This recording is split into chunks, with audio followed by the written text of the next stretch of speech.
Kenapa kena rawat rahim perempuan? Okey. Dah dijadikan semasa kejadian. Hai, Assalamualaikum. Apa khabar semua? Selamat tengah hari. Hari ni Kak Eja sama-sama lagi nak live tentang apa ini? Nak live kan tentang adik kena slow sikit, Dik. Nak live tentang perawatan rahim itu merangkumi apa untuk orang lepas bersalin kan? Sebab ramai dekat luar sana yang agak confused lagi, yang masih lagi agak tak berapa faham, yang tak berapa jelas tentang perawatan rahim, kepentingannya tu. Kenapa dalam berpantang ni asyik-asyik cerita pasal rahim, asyik-asyik cerita kena rawat dalam pantang, kena jaga makan, kena bertumpu, kena berbengkung. Kenapa sebenarnya? Kan? Siapa dengan Kak Ijam, minta tolong hi sikit, minta tolong like, minta tolong share kan? Minta tolong share supaya kita dapat kongsikan hal ni dengan mereka-mereka yang dekat luar sana kan? Hai Miracle, hai Nur Amalina, apa khabar? Sihat hari ni ya? Orang-orang yang berpantang yang ada dekat rumah, yang tengah bekerja pun boleh sharekan dulu supaya nanti balik boleh tengok. Kenapa wanita dengan rahim tu sangat-sangat synchronize, maknanya sangat-sangat kena seiring. Kenapa kena ada continuity ataupun kenapa ada connection yang sangat antara kehidupan seorang wanita dengan perawatan rahim? Kenapa kena ada macam ni?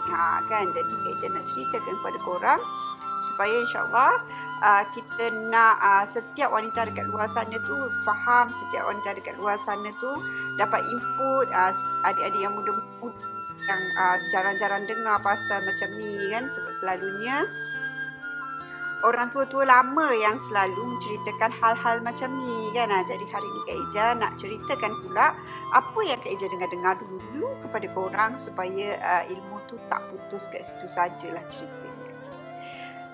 Okey, jom kita start. Okey, hai Zana. Hai, siapa lagi? Sarwa. Minta tolong share, minta tolong like. Siapa yang ada dengan Kak Eja hari ni? Ada orang tanya Kak Eja ni siapa? Kak Eja adalah pengasas kepada produk Kibdara, iaitu produk yang berasaskan herba. 100% bahan pengawet, kita tak ada bahan campuran, kita memang guna raw herbs. Kita mengketengahkan balik herba-herba kampung lama yang digunakan oleh orang dulu kala untuk korang pada generasi ni guna. Kalau dulu hai Mal kan, kalau dulu orang dulu memang guna herba-herba yang jadi apa yang Kak Eja bawakan kepada korang adalah ramuan lama untuk orang muda guna. Kan, macam tu supaya korang boleh feeling apa yang diorang rasa tu kan, feeling apa yang diorang dapat, apa khasiat ataupun advantage yang diorang lama-lama dulu dapat, kita pun insya-Allah kita dapatkan juga kan, macam tu. Okey, jom kita mulakan. Perawatan rahim selepas bersalin. Apakah yang kita kena rawat sebenarnya? Kenapakah yang nak kena rawat sebenarnya? Kenapa nak kena rawat? Kenapa nak kena jaga? Kenapa nak kena makan ubat? Kenapa nak kena bersihkan rahim lah? Kenapa nak macam-macam? Kenapa ada? Kan macam-macam. Hai Maria. Apa khabar? Thank you for watching. Okay, thank you for watching. Jangan pasal orang putih kau, tapi tak apa. Okay. Perawatan rahim ini sepatutnya memang sememangnya sangat naik dengan kita sebagai seorang perempuan. Hai Liana, apa khabar Liana? Liana ni comel-comel lote pun makan jamu lagi kan. Okey, kenapa kena rawat rahim perempuan ni? Okey. Dah dijadikan semasa kejadiannya seorang wanita itu, dia cerita kisah orang dulu, macam orang dulu cerita. Wanita ini diberi satu keistimewaan berbanding seorang lelaki. Perbezaan seorang wanita dengan seorang lelaki selain daripada alat kelaminnya dan bentuk tubuhnya adalah adanya rahim pada wanita. Okey, adanya rahim pada wanita. Rahim ini adalah satu yang sangat istimewa yang orang wanita sahaja ada. Okey, orang wanita sahaja diberikan rahim. Yang mana rahim ini Allah ciptakan untuk wanita-wanita itu kandungkan bayi dia.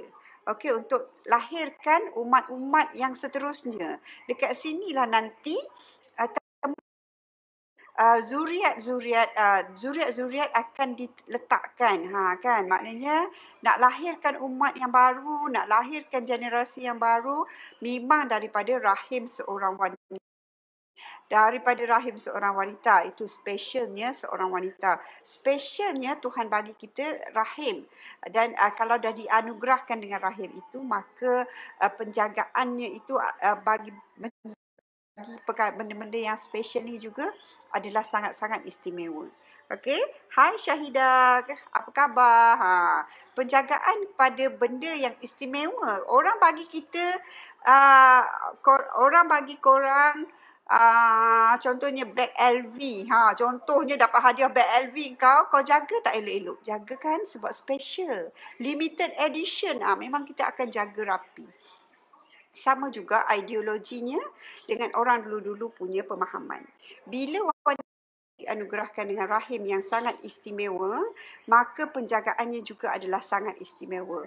Kerana dekat situlah keluarnya kita punya air, terbentuknya kita punya mani, dekat situlah tertempelnya bayi kita, dekat situnya lah keluar darah kotor bagi wanita, kan, yang dikatakan darah kotor ni daripada mana asal usulnya Kak Ija? Bila Hawa memetik kulbi lalu memakan. Cerita orang dulu lah kan. Lalu memakannya, orang tua-tua dulu ceritalah kan, dia kata sebab Hawa ni makan buah kulbi, maka darah dia tu dikatakan dicemari, dicemari, maka daripada situlah keluarnya darah kotor bagi wanita ni, menandakan, memperingatkan kita tentang kan. Jadi tapi sebab tu darah tu kotor, kita tak boleh bersama, kita tak boleh sembahyang masa tu kan, kita tak boleh puasa masa tu. Keistimewaan yang lain tak nak cerita pasal tu, nak cerita pasal kenapa nak kena jaga rahim. Okey. Tu cerita kalau korang ada sejarah perbidanannya kan, macam mana asal usul bidan, macam mana datangnya ni, korang boleh tahulah tu nanti kan. Slow-slow lah kita cerita pula yang tu. Okey, kenapa tadi kita cakap specialnya rahim ni, dia kena ada penjagaan special. Begitu juga dengan proses kehamilan dan juga proses kelahiran. Ia adalah satu proses yang sangat luar biasa dan sangat special. Daripada liang roma kita sehinggalah bentuk badan, rahim, organ-organ dekat dalam yang rahim kita ini berubah, maknanya terlibat dalam proses kehamilan itu. Okey, jadi dari itu bila ada perubahan, ada pembesaran, ada peregangan, maka akan adalah perawatan untuk membantu pengecutan, untuk membantu mengurangkan bengkak, untuk membantu peraliran darah, untuk membantu meletakkan balik yang dah bila dikembang tu ramai yang dah ke tepi, susun balik, kena adalah bantuannya. Selain daripada bantuan Allah, kita pun kena usahakan supaya rahim kita kembali sihat, kembali segar. Okey, dia punya pembukaannya je dia kan. Sebab kita nak cerita pasal lepas bersalin. Ketika hamil, perubahan hormon kita ni sangat-sangat masif. Maknanya masif ni sangat-sangat besar. Ada perubahan macam ni. Syikin, kau doa sekejap, aku nak pakai purdah macam kau, Syikin. Kan? Comel tengok Syikin macam tu, okey? Okey, jadi ada perubahan yang besar yang berlaku dekat kita punya tubuh badan. Bukan sahaja perubahan daripada segi pembesaran perut yang nyata kita nampak, tapi juga daripada segi hormon. Sebab tu bila kita tengok masa kehamilan, orang mendapati perubahan pada kita punya tubuh badan. Bukan boleh berubah begitu sahaja ya. Dia bukan boleh berubah one click begitu sahaja. Disebabkan oleh perubahan hormon. Dan kita tahu bila kita hamil, hormon yang paling aktif adalah hormon ovary kita, iaitu hormon yang dekat kita punya rahim kan. Jadi Daripada situlah perubahan-perubahan ini berlaku, dan dengan perubahan inilah maka sangat-sangat penting untuk kita rawat balik supaya mengekalkan kita punya kesihatan seterusnya. Okey, apakah perawatan yang paling penting untuk orang yang lepas bersalin? Okey, sebab hari tu Kak Ija dah cerita pasal luaran, hari ni nak cerita pasal perawatan dalaman. Sebab ramai ibu-ibu dekat luar sana, wanita-wanita yang lepas melahirkan, berfikiran bahawa bila kita luaran ni dia boleh pulih dalaman secara langsung. Sebenarnya sorry to say, kalau kat dalam kat luar ni dia tak resap sampai ke dalam. Okey, dia tak resap sampai ke dalam. Dia tak resap. Kalau kita pakai pilih sahaja tak boleh hilangkan meroyan. Tak boleh. Pilih hilangkan meroyan tak boleh. Pilih bukan untuk menghilangkan meroyan. Dia untuk membantu angin meroyan tu supaya tak naik. Supaya kita tak pening, kita tak balam-balam mata. Balam-balam mata ni yang mengakibatkan kita cepat nak marah. Jadi bila kita cepat nak marah, angin meroyan tu akan naik. Itu kegunaan pilis. Dia bukan untuk hilang yang ada dalam badan kita. Tidak. Kan? Jadi, perawatan dalaman, orang dulu kata angin meroyan. Orang sekarang ni dia kata hormonal changes. Perubahan hormon kan. Bila perubahan hormon tu maka bila berkaitan dengan hormon maka ia berkaitan dengan rahim. Okey. Jadi untuk rawat rahim apa yang kita perlu dalam pantang? Okey, dalam pantang ketika lepas melahirkan kita kena tahu yang urat-urat dalam perut kita, terutama dalam perut kita, terutama dalam rahim kita, sebab ada baby dalam tu, urat-urat ni semuanya sangat stres. Sangat stres, sangat kembang, sangat bekerja keras untuk membantu pengeluaran baby masa proses melahirkan. Bukan sahaja dia dah bekerja keras 9 bulan, tapi dalam proses melahirkan tu juga ianya bekerja sangat kuat. Kalau kata badan kita, sebab tu orang kata melahirkan itu sakitnya nombor 2 selepas kematian. Sebab kerja kuat tu sangat-sangat kuat. Okey, itulah yang ditanggung oleh urat-urat dalam perut kita, otot-otot sekitar perut kita kan. Bila ada perubahan hormon tu tiba-tiba dia boleh buat pula daripada tulang tu. Tulang punggung tu daripada rapat dia boleh jadi renggang. Korang bayangkanlah macam mana boleh jadi macam tu. Kan. Betapa kuatnya. Kalau kita ni patah jari lah sikit, sakit ke tak sakit? Berapa lama kalau patah jari korang nak kena berubat? Kan? Ini pula kita punya tulang tu boleh merenggang nak keluarkan baby. Boleh bayangkan tak macam mana dia punya specialnya tindakan tubuh badan kita tu. Hai Fariana. Hai Shikin. Kan? Terima kasih sebab join Kak Ija. Tolong share. Betapa specialnya perubahan pada tubuh kita saat kita nak melahirkan tu.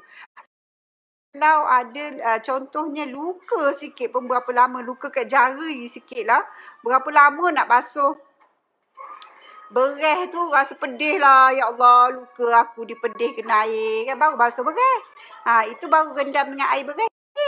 Dekat dalam perut kita ni macam-macam, ada asid, ada luka-luka ni perlukan masa yang lebih lama untuk pulih. Macam tu kan. Hai Ayah, apa khabar? Waalaikumsalam. Terima kasih semua sebab join Kak Ija. Adik, slow sikit dik. Ibu tak boleh dengar ni dik. Anak bising pula tengok cerita kartun je. Sambil-sambil borak dengan korang. Hai, terima kasih ya Fariana. Cantiknya Kak Ija hari ni. Biasa-biasa je insyaAllah. Pakai lipstick sikit kan. Sekarang nampak masuk nenek kebayan dah lah buat segmen nenek kebayan. Okey, kita continue panjang cerita nak merawat tubuh badan ni. Okey, jadi bila ada perubahan sehinggakan kita punya otot pelvis tu, otot tulang tu pun boleh merenggang untuk mengeluarkan bayi, maknanya pemulihan tu memang sangat-sangat penting, sangat-sangat perlu. Okey, pemulihan dalaman ni adalah sangat-sangat perlu. Sebab apa? Sebab bahan ataupun tenaga yang dikeluarkan oleh ibu yang melahirkan itu bukan pada kadar 1 desibel. Okey, dengar macam sikit je.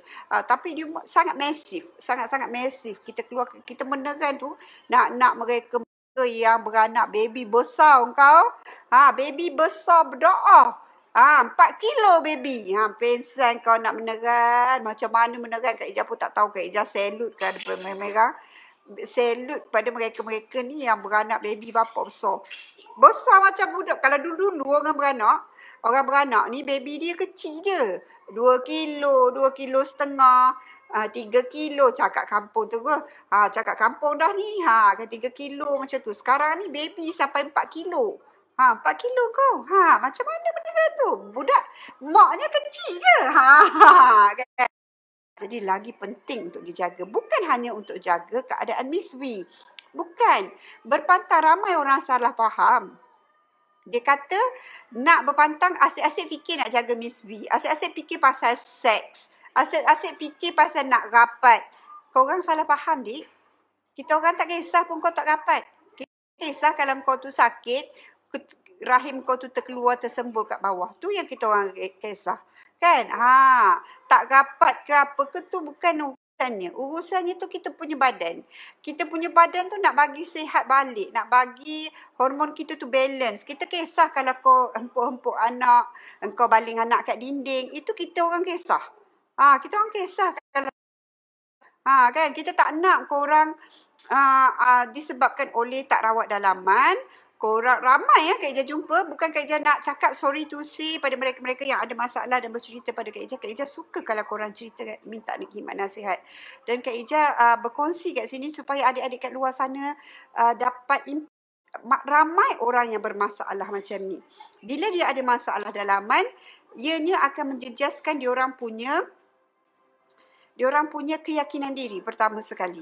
Diorang akan jadi lebih cepat marah sebabnya masalah dalaman ni berpunca daripada hormon juga. Tak stabilan hormon tu menyebabkan diorang macam cepat marah. Ada yang pukul 3-4 pagi baru lepas empuk anak. Saya baru lepas pukul anak saya. Ada yang mesej Kak Ija. Kak Ija, saya nak bercerita dengan Kak Ija. Kak Ija, saya baru lepas pukul dia sebab dia menangis malam. Ini sangat merunsingkan Kak Ija. Sangat merunsingkan bila ada ibu-ibu yang macam ni. Ini adalah satu tanda-tanda yang kita ni fail jaga kita punya dalaman. Kan? Seorang wanita tu sepatutnya kuat. Sepatutnya kuat untuk ada dalaman yang kuat. Ada dalaman yang strong. Seorang wanita tu sangat kuat. Even masa Maryam melahirkan Isa alaihi salam pun, Allah mengarahkan Jibril untuk membisikkan kepada Maryam supaya memetik buah-buah dari pokok itu untuk dimakan. Kerana apa disuruhnya Maryam itu makan buah-buah daripada pokok pohonan yang dia bersandar masa dia melahirkan itu? Adalah kerana untuk mengembalikan balik tenaga si Maryam. Mengembalikan balik tenaga Maryam, mengembalikan balik kesihatan Maryam. Betul kan? Jadi kita berkait rapat dengan emosi. Betul Salwa, ketidakstabilan hormon sangat-sangat berkait rapat dengan emosi. Kak Ija memang banyak jumpa ibu-ibu ni yang jadi tak stabil hormon. Emosi ni tak terurus disebabkan oleh dia punya permasalahan dalaman. Sangat-sangat kasihan pada mereka. Jadi apa yang Kak Ija boleh bantu ialah Kak Ija bagi korang pendidikan. Ini adalah Kak Ija bertujuan nak bantu korang supaya korang tahu, supaya korang faham, supaya korang boleh protect diri korang, protect anak korang. Suami korang tak protect dia, korang boleh je kahwin lain kalau korang sihat. Tak ada kisah, tak kisah. Kak Ija tak kisah korang tak rapat ke apa ke, Kak Ija tak berapa kisah sangat. Yang pentingnya tu anak tu. Berapa ramai mak-mak sekarang yang kita tak sedar betapa kita ignorance pada anak-anak kita yang masih memerlukan kita. Disebabkan oleh kita ni mengambil masa memikirkan tentang masalah kita, masalah dalaman kita. Jadi tak nak macam tu. Kesihan pada anak-anak. Okay, kesihan pada anak-anak. Seorang ibu tu tugas dia melahirkan zuriat. Bukan sahaja melahirkan tapi juga mendidik. Macam mana kita nak didik anak? Terjerit, terpekik, terlolong, baling anak ke dinding, sampai anak terpaksa dihantar ke rumah ibu bapa mertua, sampai ibu bapa mertua pun dah tak nak terima kita disebabkan oleh perangai kita yang jadi pelik. Macam mana kita nak atasi perkara-perkara ini terjadi pada kita? Sebab Kak Ija jumpa banyak yang bermasalah macam ni. Okay, back to the topic. Perawatan dalam panjang introduction akak kau. Berjam nak menunggu. Tak sampai-sampai lagi dia punya ceritanya tu. Kan? Okey.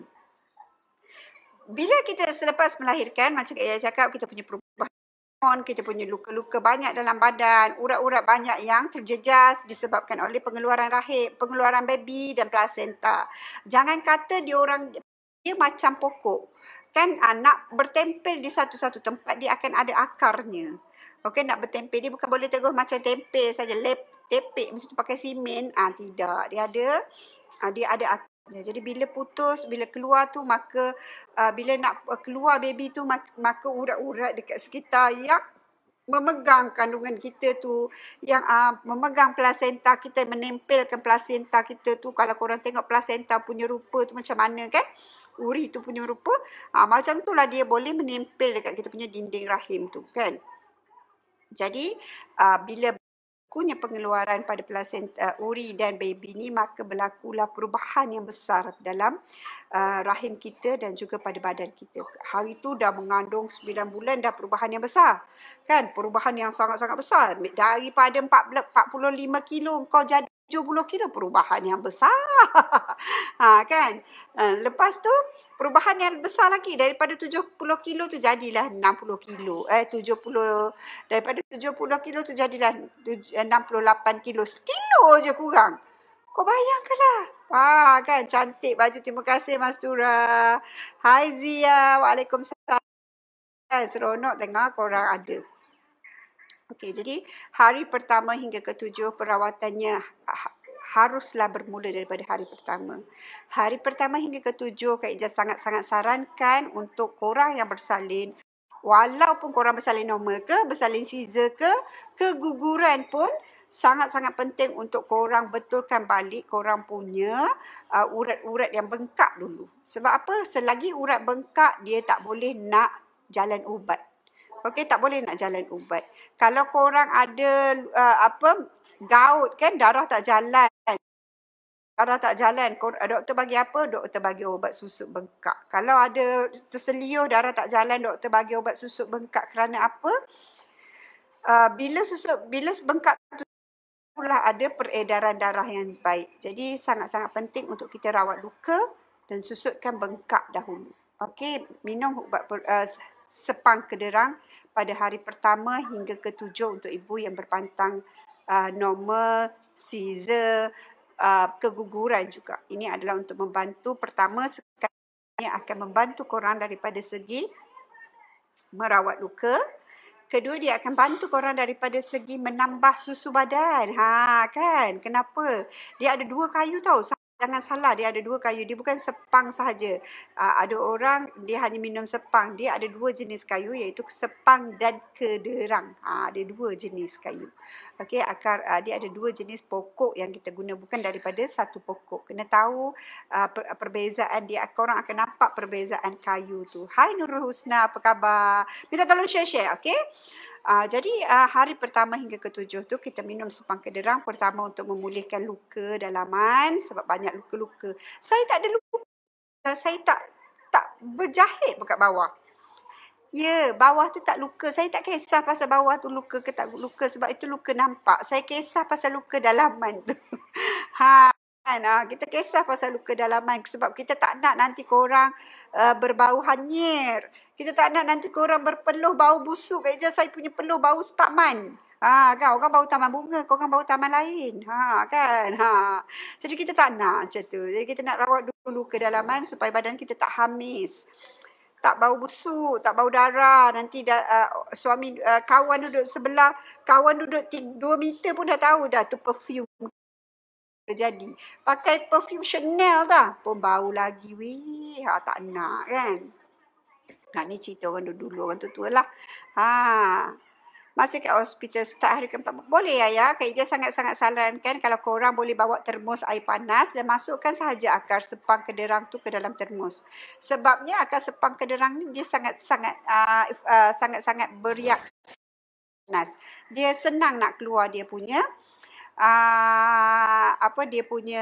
dia punya warna tu, dia punya khasiat tu.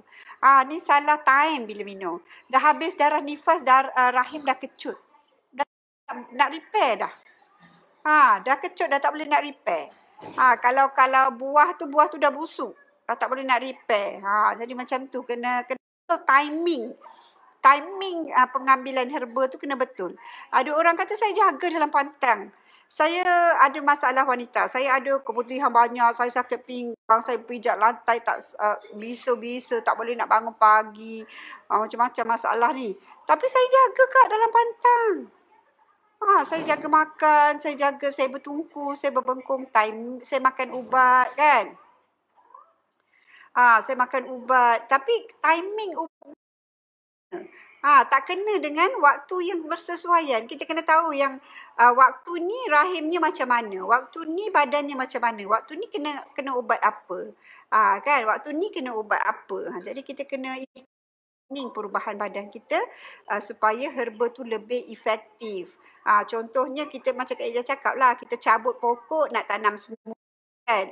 Kalau kita cabut, kita biar kita terus tanam, dia mungkin dia akan jadi sangat-sangat senang nak tumbuh, sangat-sangat senang nak besar, nak membesar kan.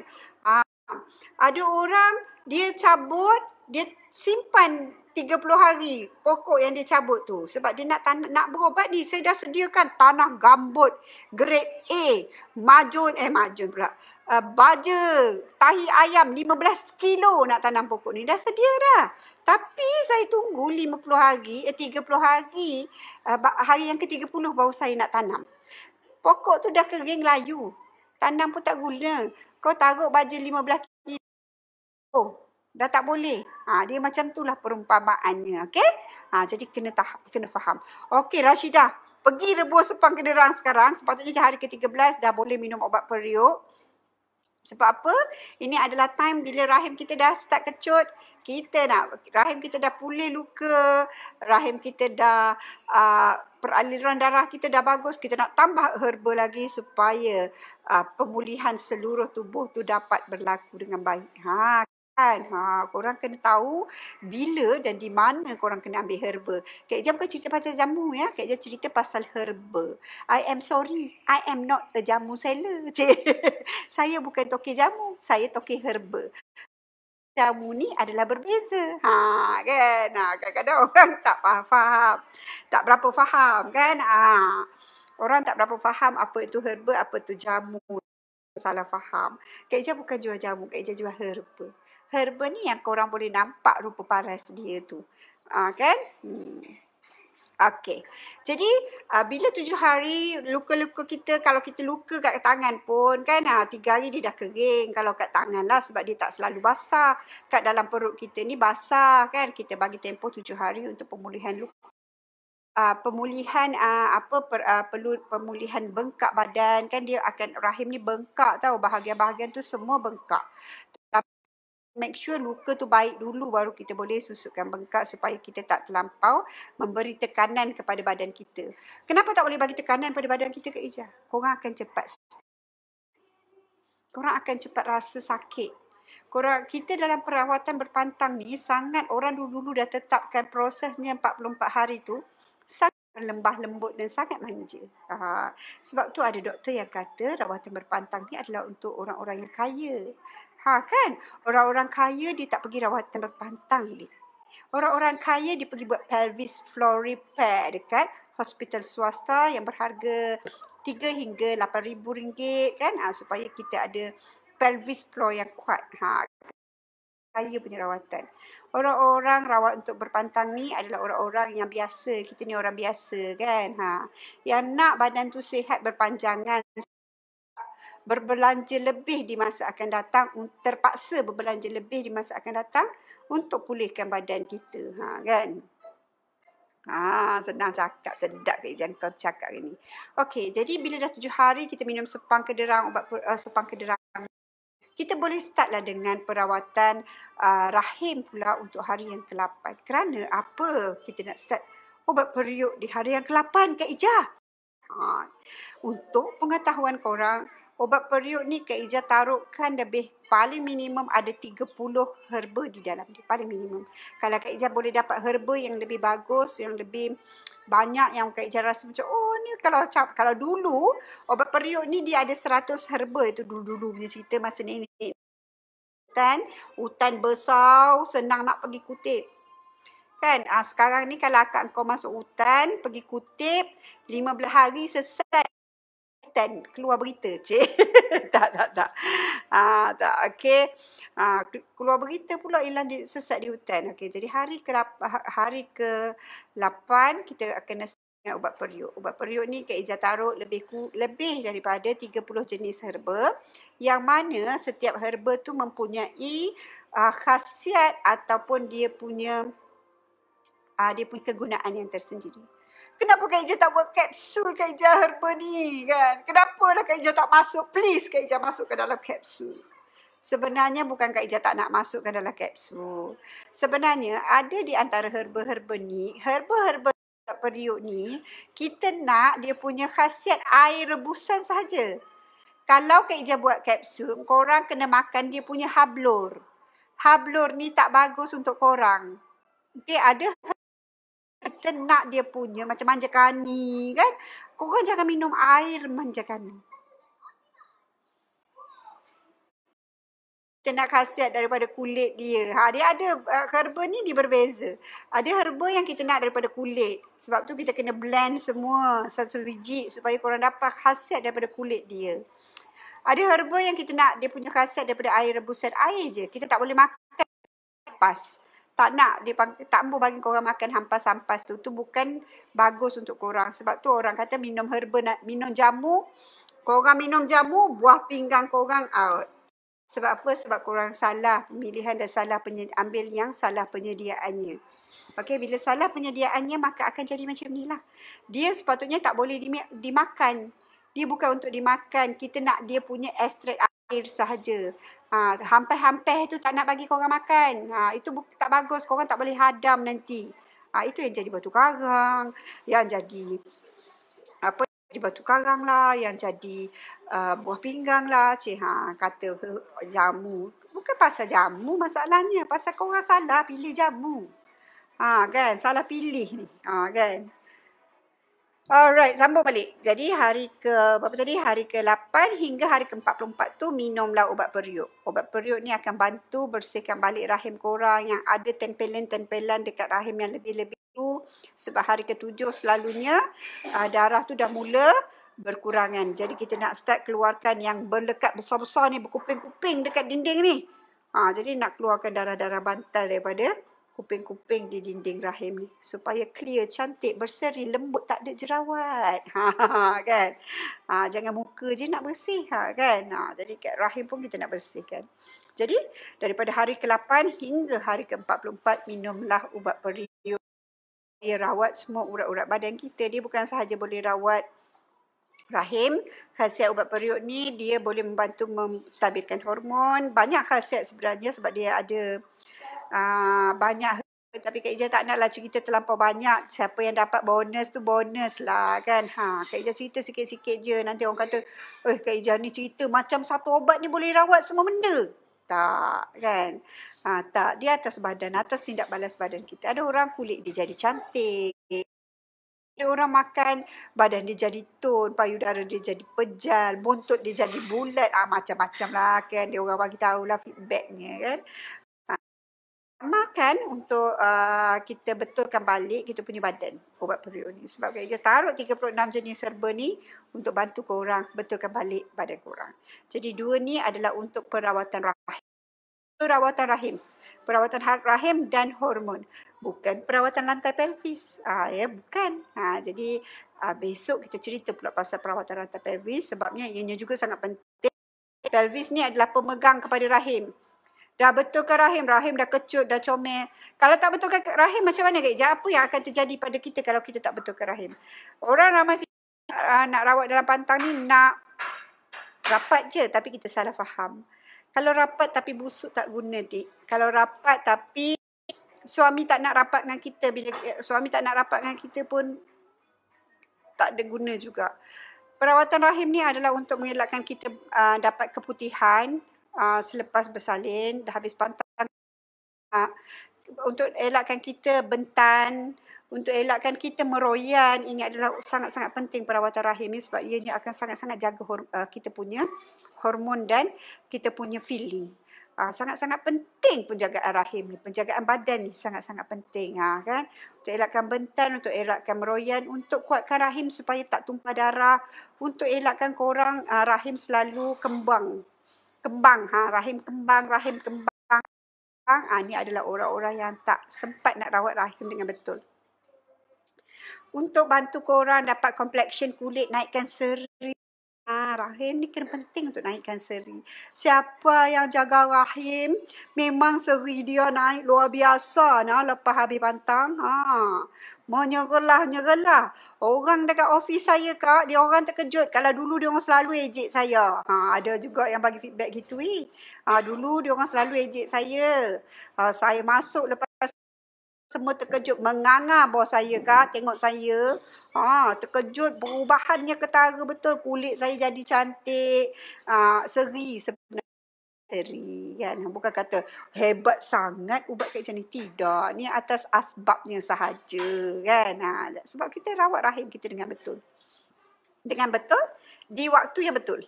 Itu adalah sangat-sangat penting. Okey, panjang bercerita dengan korang ni. Kita sambung lagi besok insyaAllah. Borak-borak Kak Ija untuk esok nak cerita pasal apa Kak Ija? Kak Ija nak cerita pasal pelvis floor lah pula. Asyik cik. Besok janganlah. Esok kita cerita pasal aura. Aura ni juga sangat-sangat penting untuk perawatan dalam pantang.